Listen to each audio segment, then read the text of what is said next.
안녕하십니까, 홈파베르입니다. 저번 현장에 이어서 목동에 있는 32평형 구축 투베이 아파트에 저희가 또 한 번 와 있습니다. 지금은 공정상으로 봤을 때 목공의 마무리 지점, 전체 공정에서는 3분의 1 지점에 와 있습니다. 그래서 보시는 것처럼 이 목공의 상징 톱다이도 있고, 그리고 좀 어수선합니다. 원래는 이런 공정이 진행함에 있어서의 영상을 대부분의 아마 업체들도 보여주기를 꺼려 할 거예요. 왜냐면은 실은 공격받을 것도 굉장히 많고 노하우 같은 부분들로 곳곳에 숨어 있다 보니까 좀 보여주기를 꺼려 하는 곳들이 많을 텐데, 실은 저희는 그런 게 있지는 않아서 지난 현장에 이어서 이 집이 지금 어떻게 변화가 되고 있는지 제가 현관부터 설명을 드리도록 하겠습니다. 자, 좀 많이 어두울 거예요. 지금 가벽 옆에 현관 파티션이 들어가 있는 상태이고, 여기도 지금 중문이 들어오기 직전에 게이트를 만들어 놓은 상태예요. 물론 이 가벽이 들어옴으로써 좀 답답하다고 느낄 수도 있는 것도 맞지만은, 한편으로는 이 안쪽에 소파에 사람이 앉아 있었을 때 누군가가 확 문을 열었을 때에도 본인이 보호받고 있다는 심리적 안정감을 줄 수도 있고, 현관에서 이 안쪽으로 진입했을 때 이 집의 인테리어가 어떻게 변했을까 한번 궁금증을 유발을 하는 하나의 단계인 거죠. 여기서는 그때 설명한 그 부분에서 특별히 달라진 점은 없어요. 이 자재 이름이 MDF라고 하는데, 도배가 아닌 필름을 붙이기 위해서는 이런 MDF로 벽체를 작업을 해줘야 됩니다. 벽체 작업을 진행 중에 있는 상황이고, 이쪽은 신발장이 그때 들어간다라고 설명을 드렸었죠. 이쪽은 라인이 이제 이렇게 맞춰지는 게 예쁠 것 같아서 이쪽을 지금 단차를 파내고 있습니다. 파내다 보면은 이렇게 이제 난방관이 깨져서 연장을 한 부분도 있고, 이제 아직 좀 덜 파내온 상태인데 이만큼 조금 더 파야 됩니다. 그래서 단차를 맞춰서 그 라인이랑 일치하게끔 진행을 할 예정이고, 자, 거실 한번 볼까요? 일단 그때는 여기에 이렇게 라인이 이렇게 있었어요. 이 라인 하나 없앤 것만으로도 개방감이 굉장히 달라지죠. 이게 이중창이기 때문에. 이쪽 한번 보시겠어요? 자, 이쪽 보시면은 이중창의 두께가 그냥 요 두께가 아니라 요 대각 두께를 봐야 됩니다. 한 요만큼의 두께라고 보셔야 돼요. 아마 카메라를 요쪽으로 보시면은 요 두께를 보실 수가 있을 거예요. 이게 여기에 있다고 봤었을 때 있고 없고의 차이가 굉장히 크겠죠. 그래서 우리가 소파에 앉았었을 때 이쪽 뷰가 굉장히 지금은 시원하게 뚫려 있죠. 얼마나 좋아. 선이 없으니까 시원하다. 잘 보인다.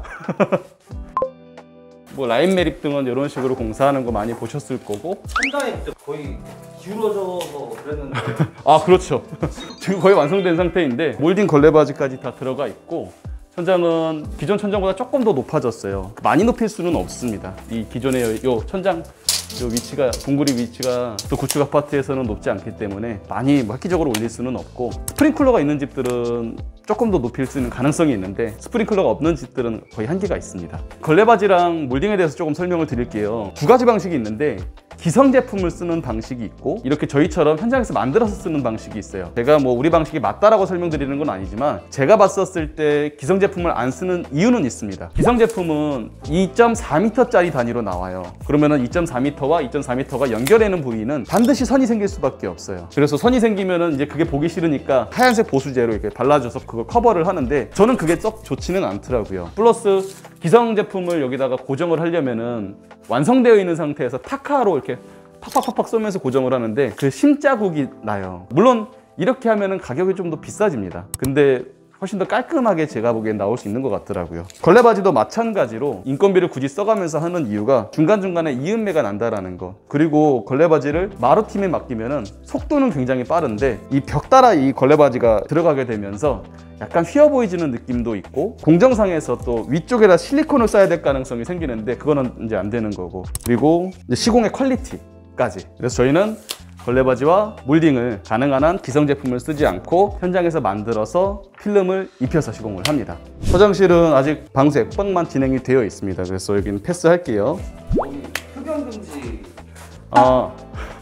요즘에는 아파트 단지 내에서 아예 흡연을 못하게 하는 곳들도 많고, 세대에서 흡연은 하면은 안 되죠. 분명히 저희가 이렇게 써놓더라도 뭐 실수가 나올 수는 있어요. 여기 와 오시는 작업자들이 50명 이상은 충분히 넘기 때문에 최선을 다해서 막아봐야죠. 저희가 일단 저도 담배는 피지 않고, 회사 직원들도 담배를 피는 사람이 요즘엔 거의 없어요. 그래서 가능한 한 현장에서 담배를 피지 못하게끔 어떻게든 막아보려고 하고 있습니다. 고객님을 위해서 담배를 피지 못하게 하고 있습니다. 그래서 담배 금연 캠페인 같은 느낌인데 담배를 피지 못하게끔 어떻게든 막아보려고 하고 있습니다.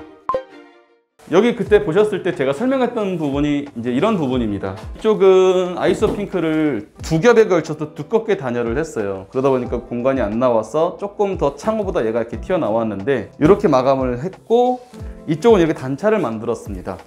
단차가 그때 제가 설명했던 거는 한 이 정도였는데 왜 이만큼 빠져있냐, 여기다가 저희가 침대를 넣을 계획인데 침대 라인에 이 단차를 맞춘 겁니다. 침대는 이렇게 들어가는데 단차가 이렇게 들어오면 이게 더 이상할 것 같아서 조금 더 연장을 지어서 침대가 여기 안에 마치 의도된 것처럼 침대 프레임이 들어갈 수 있게끔 1m 20까지 이거는 빼놨고요. 이제 창호 시공할 때 조금 더 공부를 보셔야 될 거는 이 손잡이 부분이에요. 이제 아무래도 단가 경쟁에 어떤 업종이든지 이 비교 견적이 되면은 심해지다 보니까 손잡이를 빼는 그런 곳들도 많아요. 왜냐면은 얘가 하나에 3만원, 4만원 하는데 이걸 전체적으로 다 빼면은 한 60만원, 70만원 차이가 나잖아요. 그래서 고객님도 견적을 이제 받으실 때 손잡이를 어떤 거 쓰는지, 크리센트 손잡이를 쓸지, 그립 손잡이를 쓰는지, 이런 손잡이를 쓰는지에 대해서 잘 알고 계셔야 됩니다.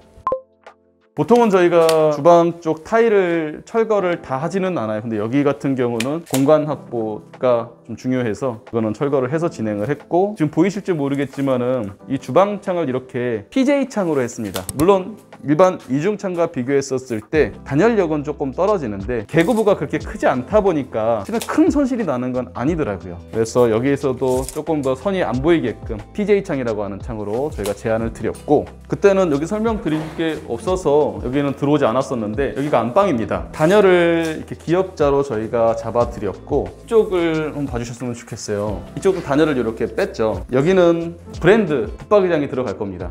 브랜드 붙박이장들은 양쪽에 이제 서라운딩이 튀지 못하게 있게 되죠. 그래서 서라운딩 두께를 조금 더 넉넉하게 해서 단열로 잡아놓은 벽체가 이 안쪽으로 들어가는 건데, 저번에 말씀드렸듯이 콘크리트의 열 전도가 안쪽으로 들어오니까 조금이라도 더 단열을 잡기 위해서 이렇게 빼낸 겁니다. 팁이 될 수 있는 부분은 32평형대 안방 보시면 이쪽에 붙박이장이 많이 들어가잖아요. 그랬을 때 이 스위치가 벽서부터 70cm가 안 떨어져 있는 경우들이 많아요. 그래서 여기를 공간을 띄어서 붙박이장을 설치를 하거나 뭐 그런 경우들이 있는데, 여기는 옮길 수 있는 여유 공간이라도 있어서 이쪽으로 옮기는데, 만약에 여유가 안 나온다면 이 스위치가 이쪽으로 가야 됩니다. 그래서 디자이너 분들도 이 스위치가 벽에서부터 얼마나 떨어져 있는지를 잘 체크를 해야 됩니다. 많은 분들이 아실 텐데 혹시라도 모르시는 분들이 있어서 제가 말씀을 드리면은, 구축 아파트를 보면은 이 방문 틀이 먼저 시공이 되고 이쪽이랑 미장을 달리 하더라고요. 그래서 이거는 이렇게 여기 서봐서 양발을 이렇게 한번 왔다 갔다 해보면 금방 느껴지거든요. 단차가 나는 경우들이 굉장히 많아요.